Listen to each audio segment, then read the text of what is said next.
Hello friends, welcome back to Telugu explanation of Indian economy promising textbook line to line explanation అండి. It is very useful for you. మీకు time చాలా save అవుతుంది and మీరు current aspects మీద ఎక్కువ concentrate చేయొచ్చు. Line to line explanation మీకు చాలా టైం సేవ్ అవుతుంది, చాలా బాగుంటుంది, ఈజీగా మీకు అర్థమవుతుంది. సో ప్రీవియస్ వీడియోస్ కూడా చూడండి, అంటే మీకు టాపిక్ కంటిన్యూషన్గా ఉంది ప్రతి ఒక్క టాపిక్. సో ముందు టాపిక్స్ వింటే మీకు తర్వాత టాపిక్స్ కూడా ఈజీగా అర్థమవుతాయి. సో దెన్ ఈరోజు our topic is the idea of national income. దీని గురించి చెప్దాం అనుకుంటున్నాను. సో ఛానల్ పేజ్లోకి వెళ్ళండి. సో వీడియోస్ ఉంటాయి కదా, వీడియోస్ క్లిక్ చేస్తే మొత్తం వీడియోస్ అన్నీ ఉంటాయి. సో ఇండియన్ ఎకానమీ వీడియోస్ అన్నీ చూడండి. Our lesson is the idea of national income.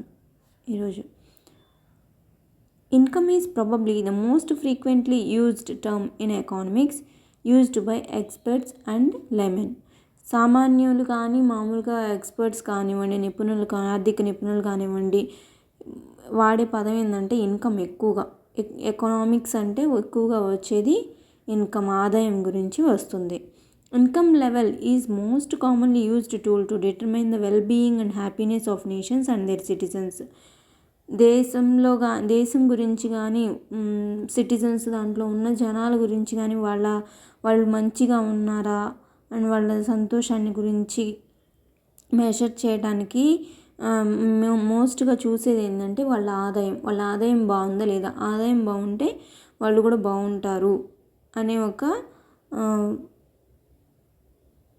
పద్ధతి ఉంది, అలా అనుకుంటారు ఖచ్చితంగా. This remains true even today. ఇప్పటికి కూడా అది నిజమే. Even if we know that income is not an exhaustive idea to know about the well being of the society.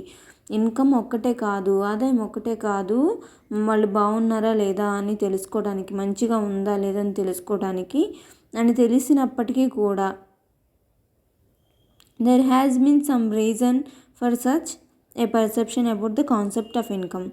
Income ఒకటే కాదు, even if we know that income is not an exhaustive idea to know about the well being of the society. Income ఒకటే కాదు, society బాగుందని చూడడానికి ఇంకా ఉందని తెలిసినప్పటికీ కూడా ఒక రీజన్ ఉంది దాని విషయంలో కూడా, ఆ ఇన్కమ్ విషయంలో కూడా ఆలోచించి సమాజం బాగుందా లేదా అని చూడటానికి, ఇన్కమ్ విషయం కూడా ఆలోచించడానికి రీజన్ అనేది ఉంది. There has been some reason. Basically when the idea of human development came into being in the early 1990 స్టార్టింగ్లో హ్యూమన్ డెవలప్మెంట్ ఐడియా వచ్చినప్పుడు the concept of human development index ultimately was heavily dependent on the level of the income. ఈ human development index మీకు next లెసన్లో వస్తుంది, next చాప్టర్లో, second చాప్టర్లో. ఈ human development index దేని మీద డిపెండ్ అయి ఉంటుంది? లైఫ్ ఎక్స్పెక్టెన్సీ మీద, ఎడ్యుకేషన్ మీద డిపెండ్ అయి ఉంటుంది, స్కూలింగ్ మీద, ఎడ్యుకేషన్ మీద డిపెండ్ అయి ఉంటుంది, ఇంకా స్టాండర్డ్ ఆఫ్ లివింగ్ మీద డిపెండ్ అయి ఉంటుంది. So the concept of human development ultimately was heavily dependent on the level of income. ఇవన్నీ బాగుండాలంటే మన లెవెల్ ఆఫ్ ఇన్కమ్ అనేది బాగుండాలి. ఇక్కడ అదే చెప్పారు చూడండి, level of income of an individual in a country. ఒక మనిషి యొక్క, ఒక పర్సన్ యొక్క ఇన్కమ్ మీదే అది డిపెండ్ అయి ఉంటుంది. So education and life expectancy can be enhanced once the required amount of investment expenditure on them could be mobilised. వాళ్ళకి కావాల్సిన ఖర్చు ఎప్పుడైతే వాళ్ళు పెట్టగలుగుతారో ఎడ్యుకేషన్ మీద కానీ, లైఫ్ ఎక్స్పెక్టెన్సీ, వాళ్ళ హెల్త్ మీద కానీ, అది పెరుగుతుంది అనమాట. వాళ్ళ ఎడ్యుకేషన్ లెవెల్ పెరుగుతుంది, లైఫ్ ఎక్స్పెక్టెన్సీ పెరుగుతుంది, వాళ్ళ ఇన్కమ్ కరెక్ట్గా వాళ్ళు దానికి యూజ్ చేసుకోగలిగినప్పుడే. అండ్ కాబట్టి ఇన్కమ్ మీద ఎంతైనా హ్యూమన్ డెవలప్మెంట్ ఇండెక్స్ బాగా బేస్ అయి ఉంది. Thus somehow income came to be established as the focal point of development or human development. కాబట్టి ఇన్కమ్ మెయిన్ పాయింట్గా ఉందన్నమాట హ్యూమన్ డెవలప్మెంట్లో. సో ఇన్కమ్ని కూడా మనం బాగున్నామా లేదా అని మన సంతోషానికి, వెల్ బీయింగ్ అండ్ హ్యాపీనెస్ని మెజర్ చేయడానికి యూజ్ చేస్తారు. As income of a single person can be measured, it can be measured for a nation and the whole world. although the method of calculation may be little bit complex in the later case. ఒక income of a single person, ఒక మనిషి ఒక income, ఒక person యొక్క income ఎలా అయితే measure చేస్తారో ఒక నేషన్ యొక్క ఇన్కమ్ కానీ ఒక నేషన్ యొక్క ఇన్కమ్ కానీ ఇంకా ప్రపంచం మొత్తం యొక్క ఇన్కమ్ కానీ క్యాల్కులేషన్ చేస్తారు. కానీ రెండోది అంటే ఒక పర్సన్ ఇన్కమ్ క్యాల్కులేట్ చేయటం చాలా ఈజీయే కదా, కానీ ఒక నేషన్ యొక్కది కానీ ప్రపంచం యొక్క ఇన్కమ్ కానీ క్యాల్కులేట్ చేయడం కొంచెం కష్టమైన పని. Maybe a little bit complex in the later case. ఇది కొంచెం కష్టమైన పని అని చెప్తున్నారు. ఇన్ డ్యూ కోర్స్ ఆ విధంగా ఆ ప్రయత్నంలో ఏం చేశారంటే 4 ideas are ways to calculate the income of nation developed which are the subject matter of national income accounting. ఈ ప్రయత్నంలో ఏంటంటే 4 ideas డెవలప్ చేశారు. ఏంటి దేనికోసమని? నేషనల్ ఇన్కమ్ని క్యాల్కులేషన్ చేసుకోవటం కోసం.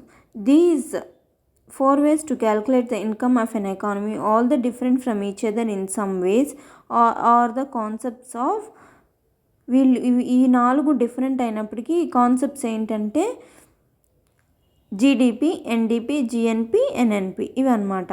Are a form of national income but are different from another. ఇవి national ఇన్కమ్ని count చేయడానికి ఉపయోగిస్తారు, కానీ ఒకదానికొకటి different. They are present a different story about the income of a nation in their own specific way. ఒక్కొక్కటి ఒక్కొక్క రకంగా national ఇన్కమ్ని చూపిస్తుంది.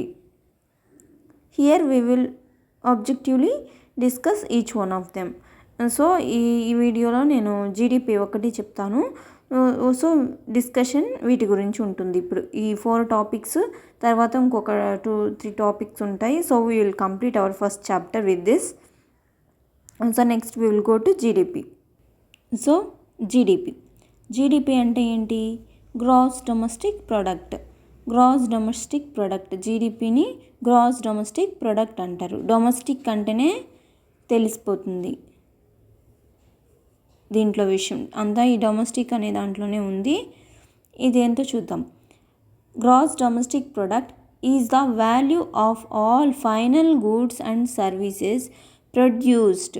ఫైనల్ గూడ్స్ అండ్ సర్వీసెస్ని ప్రొడ్యూస్ చేస్తారు. ఫైనల్ గుడ్స్ అంటే మనం ఫైనల్గా ప్రిపేర్ అయ్యి కంప్లీట్గా మనం రా మెటీరియల్స్ అన్నీ వాడుకొని దాన్ని ఒక ఫినిష్డ్ గూడ్గా వస్తుంది కదా, అదే final good.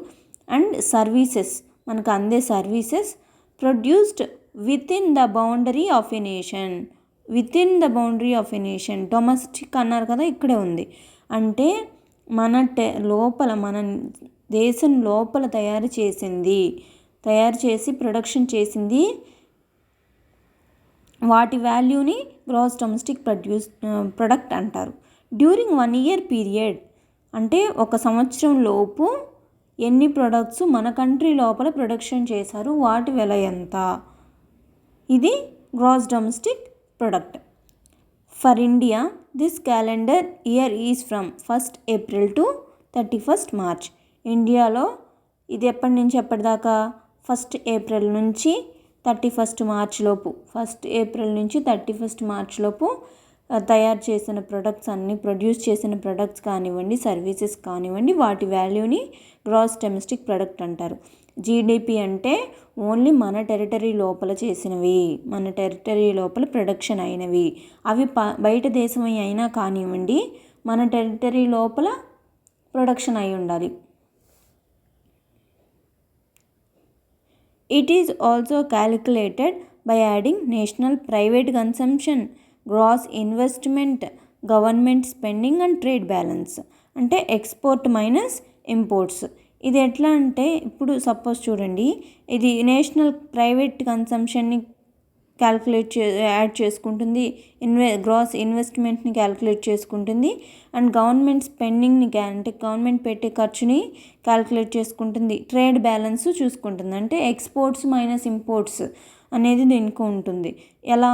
The use of export minus imports factor removes expenditures on imports not produced in the nation. ఇదేం చేస్తుందంటే removes expenditure on imports not produced in the nation. మన దేశంలో ప్రొడక్షన్ చెయ్యనివి వాటి యొక్క ఎక్స్పెండిచర్ని తీసేస్తుంది. And adds expenditure of goods and services produced which are exported but not sold within the country. దేనికి ఎక్స్పెండిచర్ని యాడ్ చేస్తుంది? ఎక్స్పోర్ట్ చేసినవి, అంటే మన దేశంలో తయారు చేసినవి వాటికి ఎక్స్పెండిచర్ని యాడ్ చేస్తుంది. ఇంపోర్ట్స్కి ఎక్స్పెండిచర్ తీసేస్తుంది. అంటే removes expenditure on imports not produced in the nation. అంటే మన దేశంలో తయారు చేయనివే కదా మనం ఇంపోర్ట్కి లోపలికి తెచ్చుకుంటాం, వాటికి ఎక్స్పెండిచర్ తీసేస్తుంది, వాటికి అయిన ఖర్చు తీసేస్తుంది. మన దేశంలో ప్రొడ్యూస్ చేసిన వాటి ఖర్చు వేసుకుంటుంది, కానీ అవి మన దేశంలో ఏం అమ్మబడవు. మన దేశంలో ప్రొడ్యూస్ చేసిన వాటి ఖర్చు తీసుకుంటుంది, యాడ్ చేసుకుంటుంది. అంటే ఇప్పుడు జీడిపి అంటే ఏంటంటే ఏదైనా కానివ్వండి మన దేశంలో ప్రొడక్షన్ జరిగితే అది జీడిపి అన్నమాట, జీడిపి కిందకి వస్తుంది. ఇప్పుడు సపోజ్ వేరే కంట్రీ ఏదైనా కూడా మన దేశంలో ఏదన్నా కంపెనీ పెట్టి ప్రొడక్షన్ చేసినా కూడా అది జీడిపి కిందకే వస్తుంది. గ్రాస్ డొమెస్టిక్ ప్రొడక్ట్ లోపల మన టెరిటరీ లోపల చేసినవి. It will be better to understand the terms used in the concept gross which means the same thing in economics and commerce as total means. Total means gross అంటే ఏంటంటే total means మొత్తం, and domestic mean all economic activities done within the country of the nation. Domestic అంటే economic activities ఏవైనా within the boundary of the nation or the country and by its own capital. ఒక country లోపల కానీ ఒక nation లోపల కానీ production చేస్తే అది డొమెస్టిక్ అంటారు. So product is use to define goods and services together.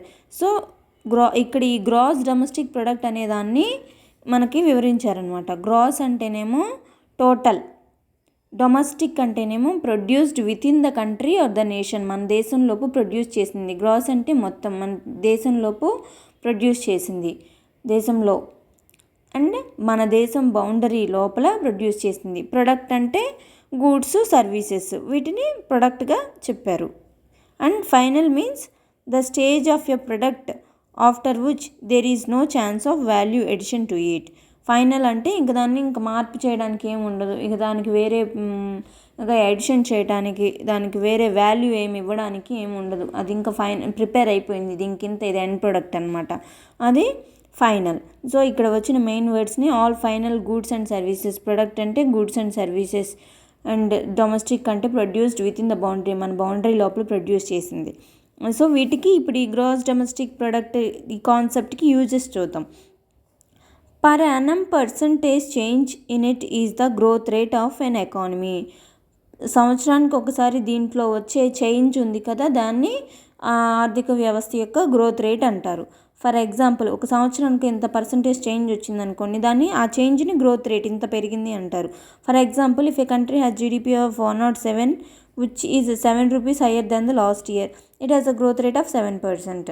అంటే ఇప్పుడు ఒక కంట్రీకి 107 జీడిపి ఉందనుకోండి, అండ్ అది ఆ 7 రూపీస్ లాస్ట్ ఇయర్ కంటే ఎక్కువ, అంటే 7% పెరిగింది గ్రోత్ రేట్.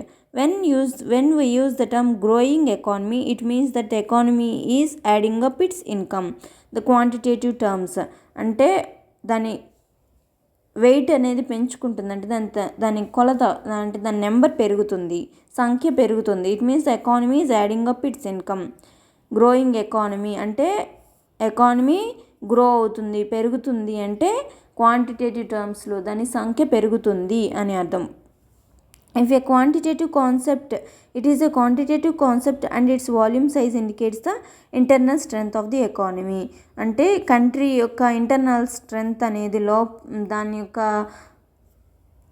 స్ట్రెంగ్త్, బలం అనేది పెరుగుతుంది. ఎకానమీ దాని యొక్క ఆర్థిక వ్యవస్థ యొక్క స్ట్రెంగ్త్ అనేది పెరుగుతుంది. Quantitative concept and it's volume size indicates, అంటే ఈ క్వాంటిటేటివ్ నెంబర్ ఎంత పెరిగితే దాని యొక్క స్ట్రెంగ్త్, బలం అనేది పెరుగుతుంది. But it does not say anything about the qualitative aspect of goods and services produced.